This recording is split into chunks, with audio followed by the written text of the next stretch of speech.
Hey guys, welcome back to my channel. It's your girl Marina here, and I am so glad to have you back. If it's your first time here, you're welcome. My name is Marina. I make videos from Saskatchewan, Canada, where I share about life issues and my experiences as a Nigerian immigrant in Canada.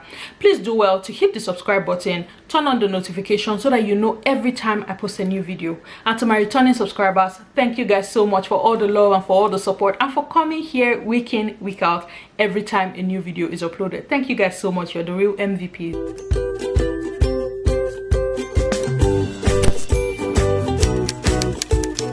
In today's video, guys, I'm going to be addressing something that has become a recurring question in my email inbox. In fact, for the next couple of videos, I'm going to be addressing specific issues that come up a lot in my inbox and my DMs. I'm just going to be making videos to address these specific areas so I don't have to keep repeating the same information to different people. So I'm just going to put it out here so that everybody who needs that information can more easily access it, okay? So today, I'm going to be talking about how subsidies work in Saskatchewan. Like I said, I am in Saskatoon, Saskatchewan, and the information I'm going to be providing is as it applies to Saskatchewan. Now, the provinces in Canada are independent of each other, and what is obtainable in Saskatchewan may not be applicable in another province. So you want to, if you're not landing in Saskatchewan, you want to make sure you're checking for the information that is applicable to the province that you're going to. This information is for people who are Saskatchewan bound. Okay, so I'm going to be sharing today on the two major subsidies that newcomers, new immigrants, newly landed in Saskatchewan can access. Okay, now this is not to be mistaken with the federal benefits that the government of Canada already provides. Most common of them is the childcare benefit that is paid out to permanent residents and Canadian citizen children who are under the age of 18. That is a benefit that everybody, regardless of where you are in the country, you are able to access that. So these subsidies I'm going to be talking about today should not in any way be confused for the benefits that the federal government offers, right?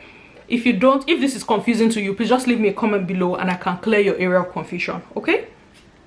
The first and the most common subsidy that you're able to access in Saskatchewan as a newcomer is the Childcare subsidy. The Childcare subsidy is financial aid that is offered by the government of Saskatchewan to Saskatchewan residents to assist with the cost of childcare. To be eligible for this benefit, you need to have children who are in daycare who are under the age of 13 years, because at the age of 13, a child is able to stay at home unsupervised, which means they will no longer need childcare, they will no longer need a nanny, they will no longer need a babysitter. There will not be childcare subsidy paid out for any child who's over the age of 13 years and older. Okay, so that's the first requirement. You must have children who are under the age of 13. The next eligibility requirement is that the child must be registered in a licensed childcare center. I have made a video about this on how to find the right childcare in Canada, and I use Saskatchewan as the example. If you haven't seen that video, I would link it in somewhere up here or in the description box, so do well to check that out. It will make more sense. In that video, I explain in more details what the difference between the licensed and the unlicensed childcare center is. To be eligible for the childcare subsidy, your child must be registered in a licensed childcare center.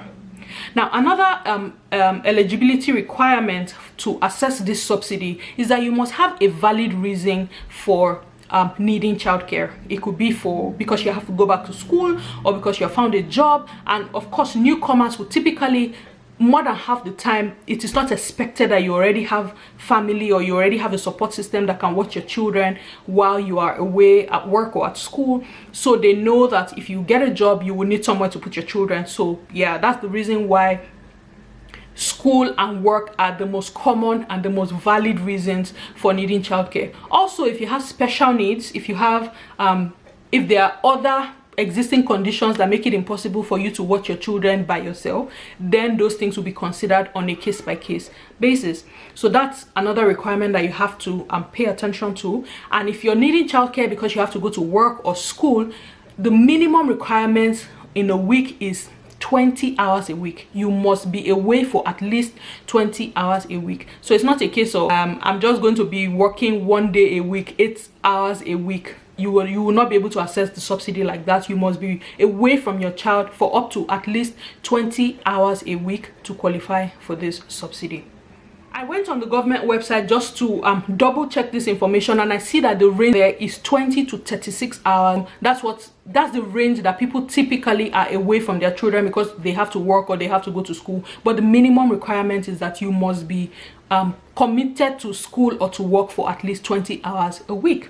So it's not a case of I just want to rest, I just want to sleep, let the children go somewhere. You may not be able to access this subsidy. And then of course you must be a resident in Saskatchewan. If you're in Alberta or you're in Manitoba, whatever other province you're in, of course you will not be able to access subsidies in the province of Saskatchewan, so you must be a resident. Like, that's a no-brainer. Okay, that's a basic requirement. These are things that you need to pay attention to before you are able to access this subsidy. To apply is very simple. You just go on the government website, the government of Saskatchewan website. It is saskatchewan.ca. I would link that in the description box below as well. You can go on the website and just search it out.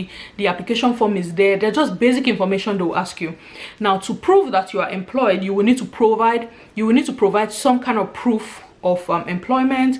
You would need to provide your pay stubs on a monthly basis to the childcare center. The amount of money you're able to access with this subsidy is directly linked to your joint family income. How much you make as a family is what would determine how much of that subsidy you're able to access. So the more you earn, the less of the subsidy you're able to access. So you must provide your pay stubs every month, because I know that we were able to access the subsidy for like a couple of months when we were newly landed. We provided our pay stubs every month just to be sure that there has been no significant change in your income, right? That's something to note. You must submit that every month. Also, something to note is that if there's a change in your family composition, like if you have another child, or if you change jobs, or if you change school, or something happens, if there's any significant change in your family composition that might impact your joint family income, you also want to let them know. You want to write to the subsidy office informing them of that change. Also, if you change childcare center, you have to write to the government to let them know, because the subsidy is not paid to you, it is paid directly to the childcare center that you are registered in. Because on the application form, you are going to indicate the childcare center that your child will be attending. So the government pays the childcare center the subsidy directly. So if your childcare center is going to change, you will have to let the government know so that they can update the records and begin to pay your subsidy to the new childcare center. Okay, does this make sense so far?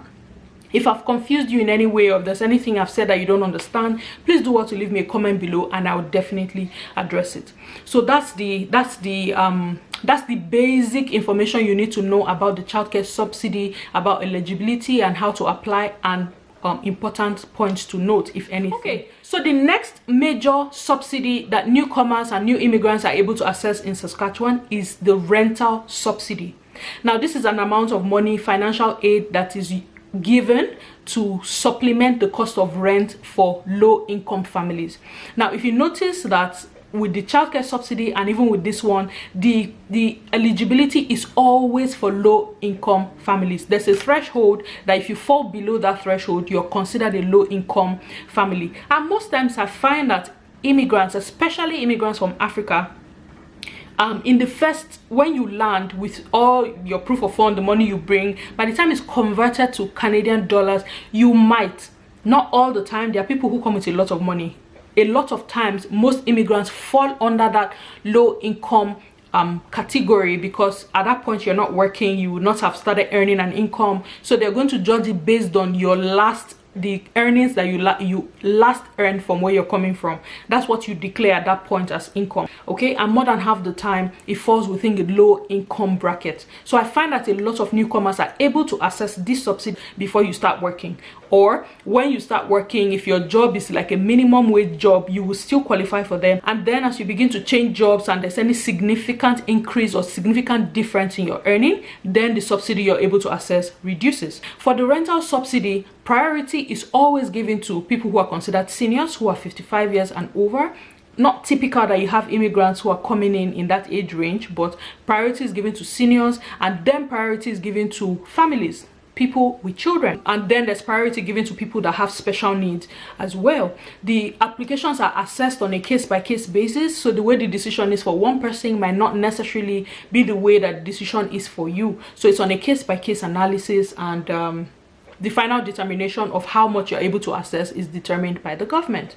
Okay, to qualify for this, you must be legal in Canada. That means you must be here as a permanent resident. You must be, well, it's not typical that by the time you become Canadian citizen after being a permanent resident, you will still be able to access it, because it takes a couple of years from when you're PR to when you become citizen. So most times newcomers will typically come in as permanent residents. So yes, you must be legal, you must be permanent resident, or you must be coming in as a protected person. Protected person are people who are protected under the Refugee Act. Okay, I know that for this one we were also able to access this for a couple of months before we started working, and then I was in school, my husband was working, and then when he started changing jobs and there was a significant difference in our family income, the subsidies were dropped. Like, they dropped us like hot potato.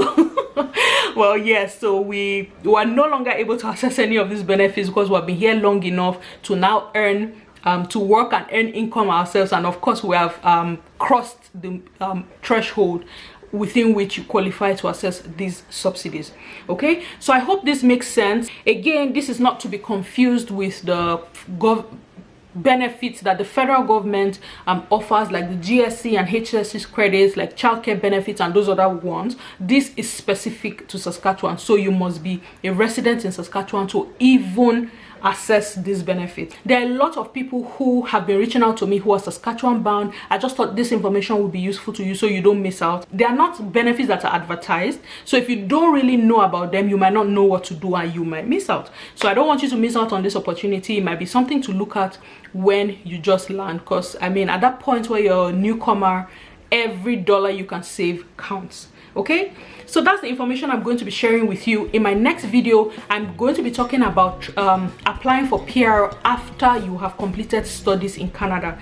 That seems to be one major area that causes a lot of confusion. A lot of people don't understand how the process works, and I would be addressing that in my next video. So if you haven't subscribed, this is a good time to do that and turn on the notification so that you know when that video goes up. Okay, if you enjoyed this video and you learned from it, please give it a thumbs up, guys. Every time you give my video a thumbs up, it tells me that you like that kind of content and I can continue to create content like that. It also tells YouTube that you like content like that and they will continue to recommend my videos to you. So please don't forget to hit the thumbs up and subscribe if you're yet to. Until I come your way in my next video, guys, it's your girl Marina saying thank you and have an amazing day. Bye bye.